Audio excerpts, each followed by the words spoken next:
গাজার দক্ষিণাঞ্চলের শহর রাফায় খাদ্য সহায়তা বন্ধ করে দিয়েছে জাতিসংঘ, আর এর পেছনে দেখিয়েছে কারণও। ফিলিস্তিনি শরণার্থীদের জন্য বিশেষভাবে কাজ করছে জাতিসংঘের অধীন সংস্থা UNRWA। সংস্থাটি জানায়, পূর্ব রাফায় ইসরায়েলের ক্রমাগত হামলার কারণে ওয়ার্ল্ড ফুড প্রোগ্রামের খাবারের গোডাউনে পৌঁছানো তাদের পক্ষে সম্ভব হচ্ছে না। পাশাপাশি কমে এসেছে খাবারের পরিমাণও। সংস্থাটি আরও জানিয়েছে, গত 10 দিন ধরে তার স্বাস্থ্যকেন্দ্রগুলোয় কোনো চিকিৎসা সামগ্রী এসে পৌঁছায়নি। রাফার সবচেয়ে বড় যে হাসপাতালটি আংশিক চালু আছে, তাতেও অন্তত 4 বার হামলা হয়েছে। 6 মে রাফায় ইসরায়েলি হামলা শুরুর পর থেকে 8 লাখের বেশি শরণার্থী এখান থেকে পালাতে বাধ্য হয়েছে।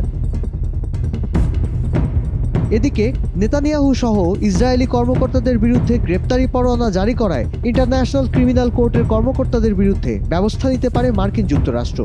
মার্কিন পররাষ্ট্রমন্ত্রী অ্যান্টনি ব্লিংকেন জানান, আইসিসি কর্মকর্তাদের বিরুদ্ধে নিষেধাজ্ঞা জারি করার সম্ভাবনা নিয়ে নীতি নির্ধারকদের সঙ্গে কাজ করছেন। যদিও এর আগে রাশিয়া ইউক্রেন সংঘাতে রুশ প্রেসিডেন্ট পুতিনের বিরুদ্ধে আইসিসির গ্রেপ্তারি পরোয়ানার পক্ষে সমর্থন জানিয়েছিল যুক্তরাষ্ট্র। মধ্যপ্রাচ্য পরিস্থিতির নানা দিক নিয়ে নিয়মিত জানতে ভিজিট করুন prothomalo.com/video।